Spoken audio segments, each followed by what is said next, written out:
Did you know that 90% of the world's millionaires invest in real estate? Well, I'm Angel with the Academy Presents Real Estate Investing Rocks, and I'm here to help you if you want to go for your piece of that pie. Through those years, I was pretty bitter, but I was like, all right, I'm going to do something. Like we decided to go to one income, right? And so all of a sudden we're making $2,300 less a month, which is huge for like newly wedded, family. Yeah. And so I started following Dave Ramsey's plan of paying off debt. Cause we had $60,000 in debt. I mean, it's not that we were ever irresponsible with money, because we weren't. 30 of that was my college loans. 20 was a car that we bought only because my car caught on fire driving to Kansas to visit my husband. And then about 10 of it, 10 of it was like on credit card, but most of that was like to pay for our wedding. And then also my husband was a groomsman in a destination wedding that cost more than our own honeymoon did. So it's not that like we were ever going crazy. It's just life, Absolutely. So I really started looking at our budget. And I remember when my mother-in-law was in town at one point, she goes, "How much are you making a month?" And mind you, they used to be Amish and made like next to nothing. I was like, "Oh, I don't know, somewhere around $7,000 a month between the two of us, pre like quitting my job." And she goes, "So where's it all going? Why are you living paycheck to paycheck?" Wow.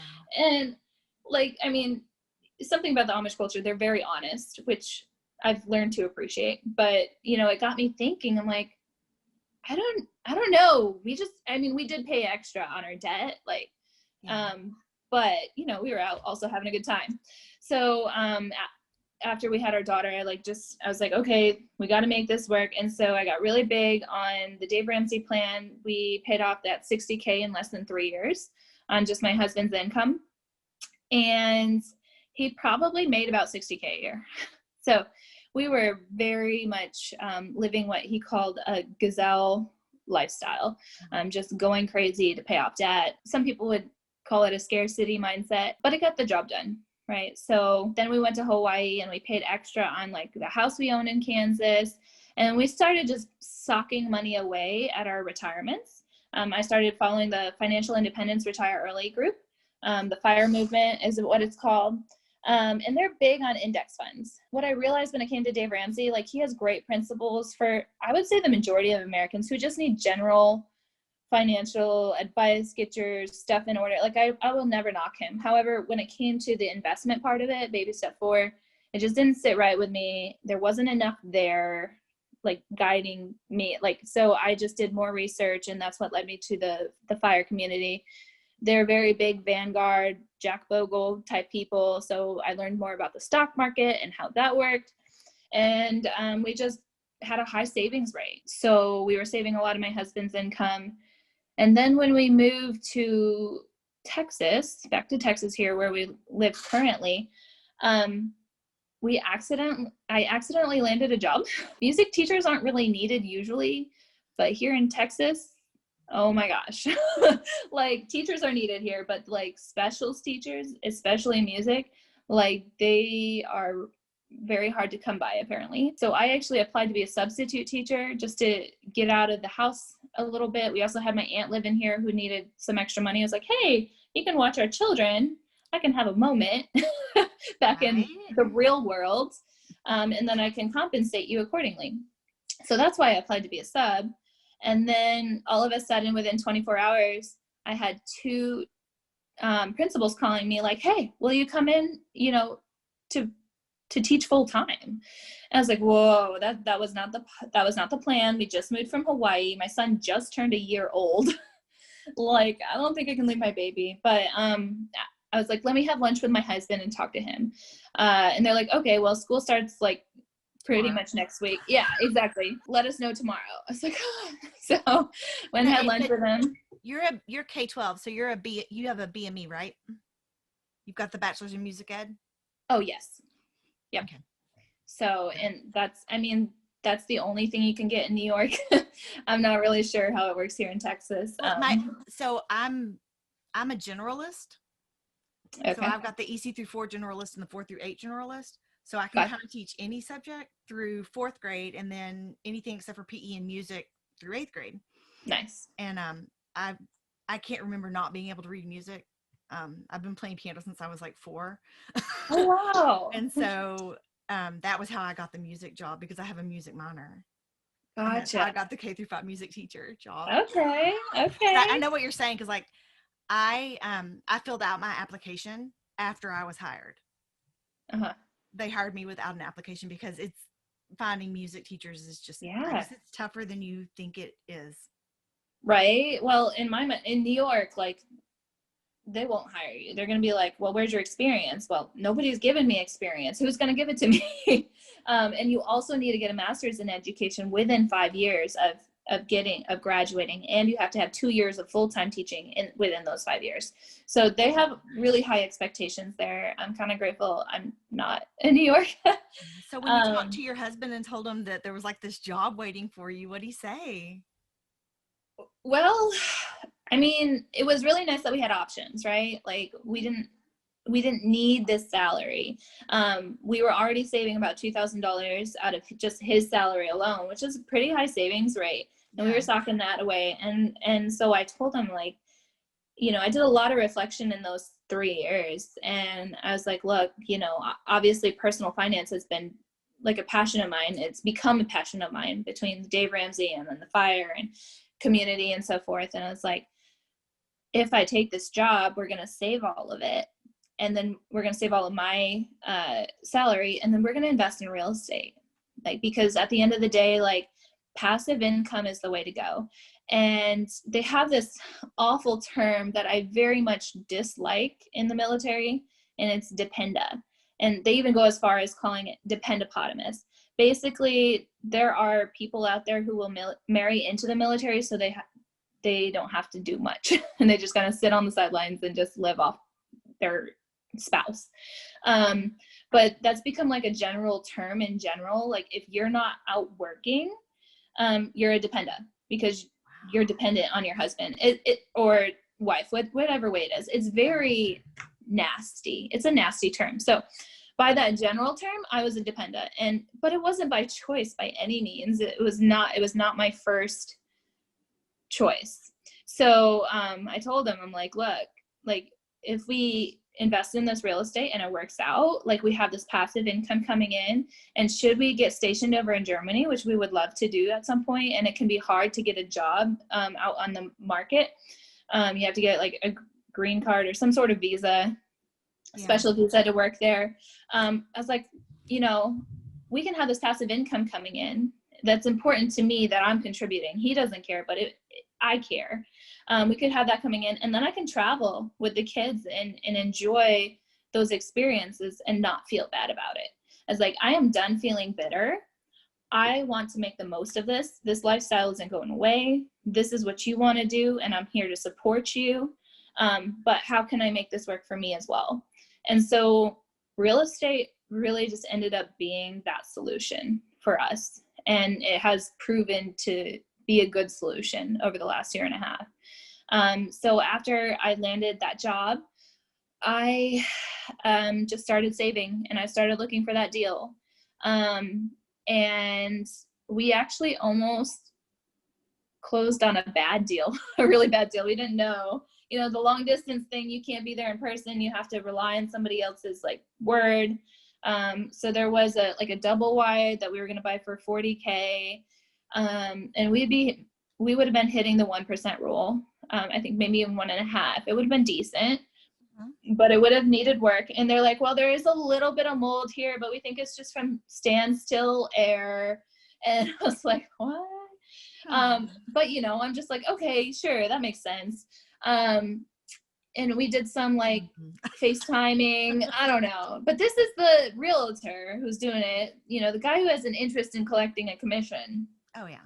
So, and my bad for like, to this day, I don't know if he really didn't know what was going on, but either way, we found out later on, like after as much due diligence as that we knew how to do as new investors have never gotten into a deal. So I went on White Pages. We've talked about this before. Like, you're way more into it than I am. You can get some serious information from White Pages. So like, so after a bunch of due diligence, we're under contract, we're about to close, there was some red flags. This is a double wide, basically a trailer. And trailers in New York have what's called a DMV title. And it's kind of like a car. Like a car has a title. In Texas too. Is it? So yeah, basically, if somebody has the title to that trailer that I just got done putting a bunch of money into to fix up, they could come pull up a semi and then peace out with it legally. And I mean, there was the argument like, well, they let it get this bad and it's also being foreclosed on. So do you really think they're going to have the money to come hire a semi to move it? It is it's pretty expensive to do that. So it would have been a really big risk for me to not only buy this property, but also put a bunch of money into it. So that was a red flag. And then literally, I think the day before our due diligence time was up, we just had my brother-in-law go in. And I don't know why it took us this long to just call on one of our family members. We were seriously looking in this area for the reason that our network was there. An independent person. Right? So he walked in and he's like, oh my God. Apparently the floors were really wavy. Wow. Oh man, I totally skipped it. Let's go back to White Pages. And so I'm all over. It's because of the embarrassing story of the White Pages. So for those of you that don't know, if you're ever trying to skip trace, so you're trying to figure out everything you can about property, use whitepages.com. Oh, yeah. It is amazing. You will get the person's name, you'll get relatives, then you can get addresses on relatives, you can Google map them, see the house, see where the family lives. I mean, it's crazy. Not even that. Like, so I was doing some serious searching and who had owned it prior. And then so I was getting information on the prior owners. Why would they have foreclosed? Would they have the money to come and take this thing away? Like, that's where the red flag started. And I started digging. And so I was like, you know who would know? It's a small town. The neighbors would know. So I get on White Pages and I do the Google map. And it was the weirdest thing. It's like this house and this is who lives there. This house and this is who lives there. Literally, it shows you the neighbors. And so, small town. I go on Facebook and look up one of the neighbors. And I see that we have a mutual friend. I'm like, how can I make this not creepy? Like, legit, I don't even remember who the mutual friend was, but I'm like, hi, how are you? Like, I see that we both know this person. It's a small town, isn't it? Speaking of, we're thinking of buying this house right next to you. Do you know anything about who used to live there and this and that? And she, thank God, she was the sweetest lady. Like, she's like, here's my number. Can you call me? I'm like, yeah, I can. Oh, no. We talked for like an hour, and it turns out that there's this crazy story. Like, the parents owned it, the daughter moved in, she had a abusive boyfriend, domestic disputes. It was just crazy. The daughter eventually couldn't pay the rent, and then apparently somebody left water on and literally flooded the whole place. And so this particular neighbor knew somebody who was interested in purchasing it, but when they went in as a contractor interested in purchasing it, they're like, it's going to take at least $40K, more than this place is worth, to fix it. And so those words were like, oh my gosh, this is not good. And that's what brought me upon going to get my brother-in-law to take a look at it. Wow. And he went in and the floors were just like the ocean. He called us up, he goes, run. Like, oh, wow. Do not purchase. Don't do this at all. Like, he was so rude to the realtor too. He's like, this is so bad. He starts trying to negotiate with the realtor the price. I was like, Omar, you do realize, like, he's not the owner. You need him to take this off your hands. Yeah, right. We were a little embarrassed, but like, it all worked out and we ran. We were literally one day from closing. It's like, so do we lose that earnest money? But we didn't, because of the clause. Like, we got it back. We did lose out on probably like $500 worth of our lawyer's time, but we've saved ourselves so much money. So And that's what a how learning experience. it really was. And that's what's important. I firmly believe this. If you take, we could look at that and say, oh, we lost $500 on that lawyer's time. But at the same time, if we take the opportunity to learn from that, it doesn't have to be an expense. So many people pay thousands upon thousands of dollars in formal education. A lot of times don't even use that formal education. And then are paying on it for the rest of their life. But if we take practical, like hands-on experiences, and we might have put out $500, as long as I use that as a learning experience and move from there, that doesn't have to be an expense. That could be simply an investment in my education. It's unfortunate that I couldn't have had the easy way out, but I did learn a lot from that. And I'm grateful that we eventually figured it out, because had we started with that deal, like for real, and we closed on it, I think so many times we try to make the first deal work, like almost no matter what. It's like, hey, we have this opportunity. We're first time home buyers, like nothing really good is going to come by. Like this seems okay. And that's not the best way to do it. I know it's easy to say. So I'm glad that didn't work out, because we probably wouldn't have continued in real estate. The first deal that we actually came upon was through the same realtor. It was his aunt who inherited these properties, and it was off market. I know it was off market, and he's like, hey, I have these houses, but we were in town for Christmas, and we're like, okay, we will not purchase another property without our eyes on it, at least right now.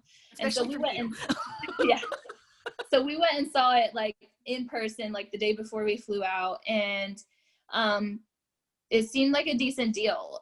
But my husband initially was like, no, I don't think we're going to do it. Not after the last experience we had. Like, I just don't know if real estate is what's going to work for us.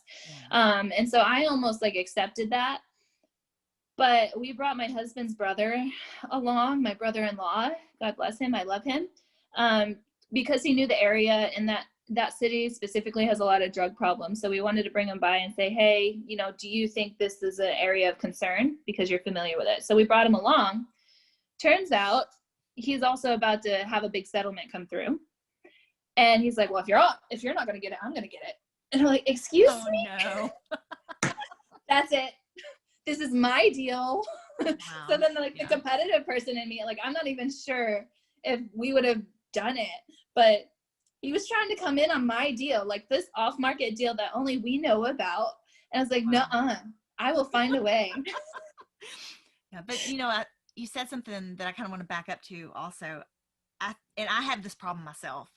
I'll find a deal and I will do my best to try and figure out how to make it work, even if it's not that great of a deal. Yeah. And I think that a lot of people, even experienced investors, will still do that if it's a deal they really want, or a property they really want, and I call it, like, I posted about it the other day, just like cooking the books to make it work. And that's some of my most painful experiences have been trying to make it work when I should just let it go. Yeah. So yeah, it's so for anyone listening that's thinking about cooking the books to try and make it look better or feel better, if it isn't really better and doesn't really feel better, just walk. There's a million good deals out there. Numbers speak volumes, for sure. And it's hard too to think, is there ever going to be another deal? There's always another deal. There is. There's just so many deals out there. And it's getting out of that scarcity mindset is hard, but there's always going to be a deal out there. Always. Just because you walk from one doesn't mean you won't find another one on the next step. So but don't cook the books. Yeah. If the books aren't true, and it's not truly a good deal, then run. And there's always unexpected expenses too. So not even just like what the numbers are saying, but do you have margin? Yeah. So yeah, for sure. So one of the people that is watching with us is Nathan Waters, and you said he was doing something really different did you say he was house hacking or no? Well, live and he's flip. doing a live and flip.